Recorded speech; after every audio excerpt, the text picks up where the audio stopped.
So what's up with Saruman? I mean, he's got absolutely no foresight whatsoever. What did he even expect to accomplish when he sent the avalanche and basically forced them into Moria? It's so confusing. Again, this is one of the things in the book. He's trying to like get them to go to the path of the Rohirrim because that's right next to Isengard. That's what he's trying to do. Right, and that's where the crows can spot him, right? Yeah, yeah.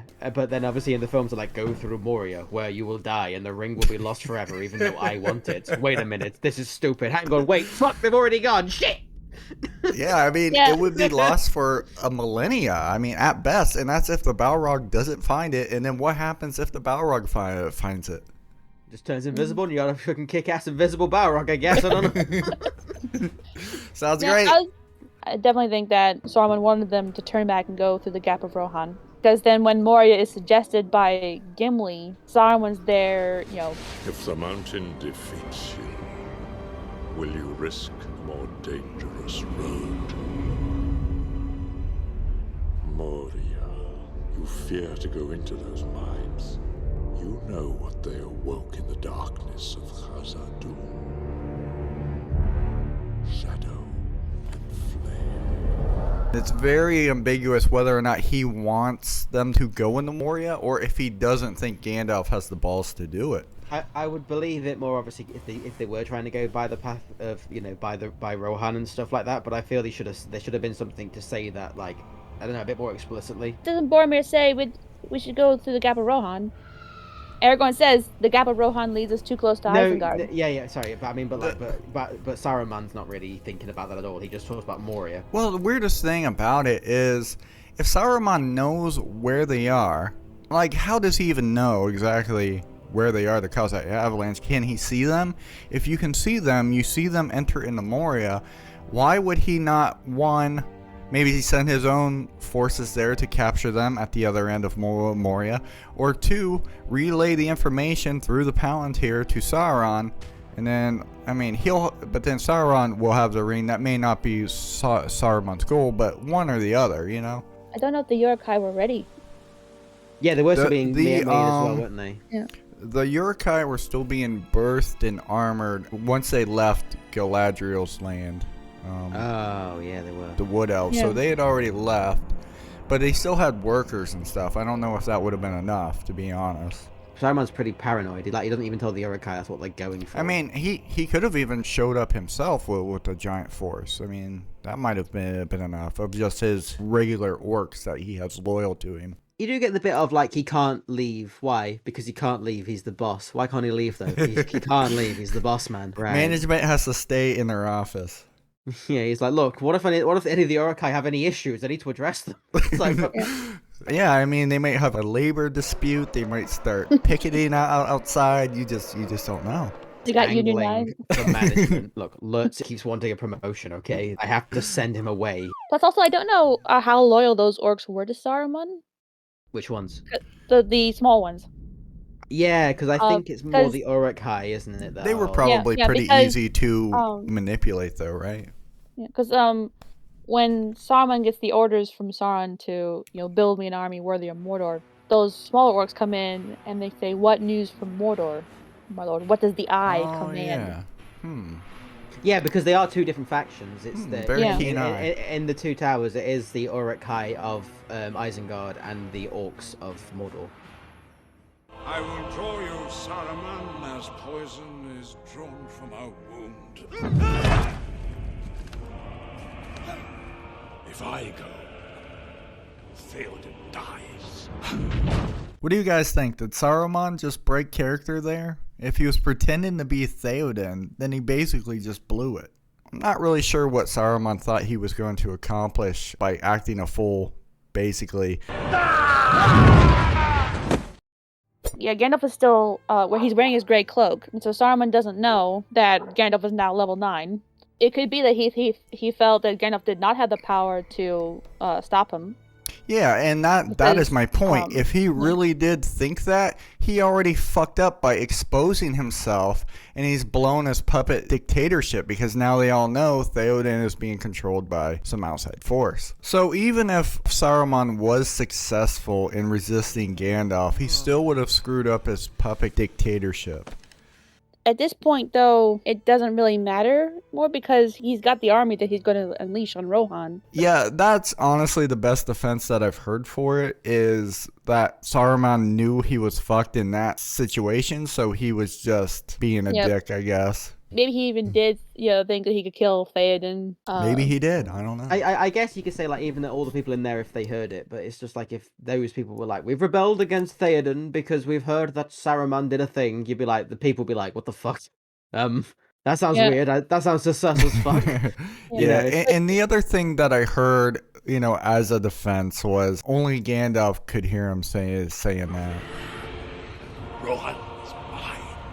I'm not convinced, but I think other people were listening quite closely. I mean, he didn't scream it out, but there's no way that only Gandalf heard it. There'd be a handful of other people being like, "Did you hear that, bro? Yeah, he said that he owned Theoden. What the fuck? I thought Theoden was our king. No, man, he's got an old man inside him. Jesus." Disgusting. Because of Wormtongue, Saruman knows the defenses of Edoras. Saruman knows at this point that Éomer has been banished, and all those men followed him into banishment. So Rohan is pretty weakened at this point. He believes he has Rohan. Even with Gandalf showing up and trying to free Theoden, he's got this army. He's got this army that's almost ready to march. Mm-hmm. And I think it's important to point out, if the army had marched on Edoras, they would have been fucked. They would have burned everything. The walls were made out of wood. Everything had fucking like a straw roof on it. Like they were just fucked. But Gandalf said to stay, so it must have been the right idea. Helm's Deep. They flee to the mountains when they should stand and fight.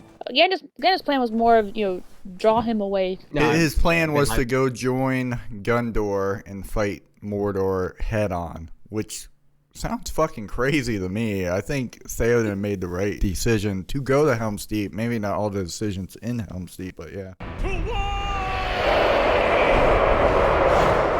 Do you guys think the Battle of Helm's Deep would have gone differently if Saruman had been there? I've heard this asked a lot. It's so stupid. Yeah. I think Saruman would have just died. I don't think like shooting fireballs first of all, the Uriks are already enchanted, as far as I know, with the white hand that gives them speed and the inability to feel fear or pain. They're already set with the Saruman spells, Mm-hmm.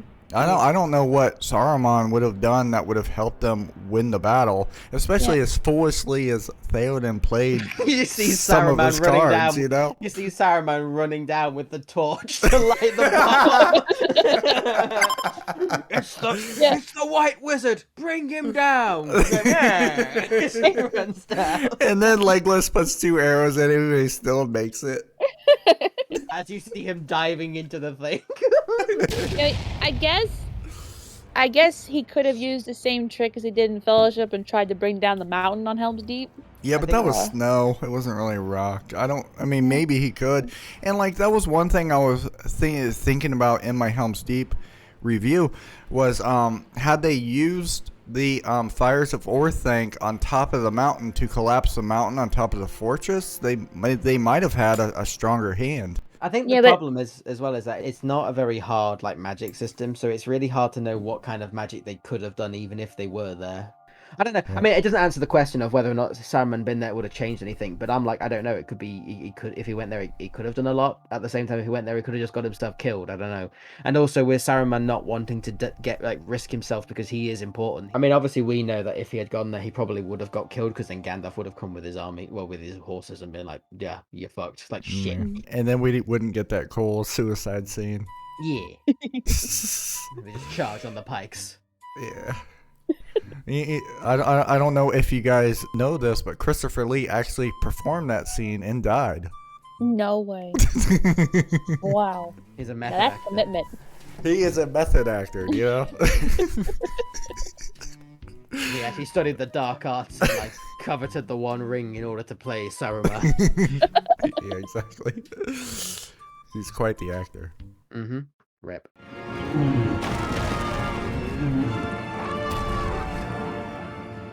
I love this. Saruman's blitzkrieg really blackfired when the Ents and trees caught wind of what he had done.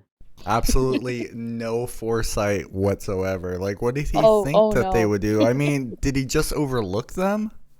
I He guess. did. He must not have taken them seriously at I all. mean, You know. I mean, there was that thing that the Ents hadn't done anything for like for an age. They I mean, were he is- asleep, right? Everything Yeah. was asleep in that forest, and then Merry and Pippin kind of awoke things. Well, I Yeah. don't think it's that they were asleep. It's that, well, I mean, maybe they were. It's more the fact because they The do that trees were, for sure. Away with you.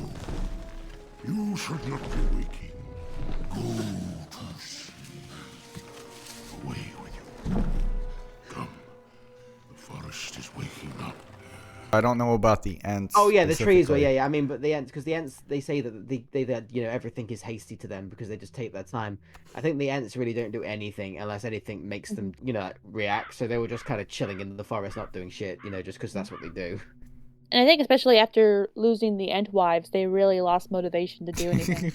I'm always a bit confused, like like it's their forest, and it's like they're the ones that tend the forest, even if they. I don't know how they haven't realized that the forest is being cut down. Their home. How do they not notice when? I mean, can they not smell the smoke? Yeah. I mean, Well, they're this is- burning. They're burning like an entire forest. I know what they're trying to do more, but again, it's just like it's one of those weird things when I've been looking at the original material, and it's in that one they know it's happening, but the Ents are discussing whether or not to act on it. Whereas in the film, Merry and Pippin have to kind of trick them into seeing it. And it's like, this is your home. How do you not know when you're when you're in tune with the entire forest, more or less? And let's not forget how sensitive the trees were to just Gimli holding an axe. The trees are speaking to each other. Gimli, lower your axe. Like, don't you hear the trees screaming? when Oh they're being God, not chopped out? again! Not again! That must be Tim watching the birds fight. Many of these trees were my friends.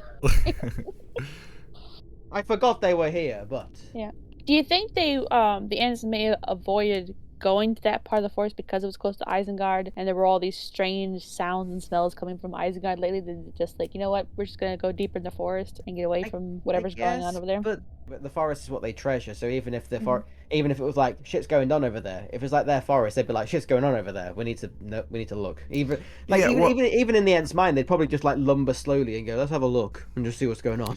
Well, Saruman was her friend too, right? Mhm. Yeah. He used to go in the forest and talk to Treebeard all the time, and now he doesn't. He never gave secrets, so he only asked questions. Very sus.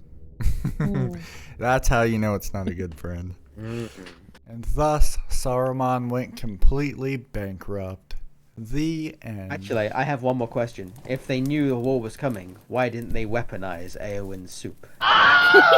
That was my argument in Two Towers. I should have just dumped it at the front gate. Like, hey, Yurkai, you guys have been marching a long time, so hey, how about before you fight us, you have some soup?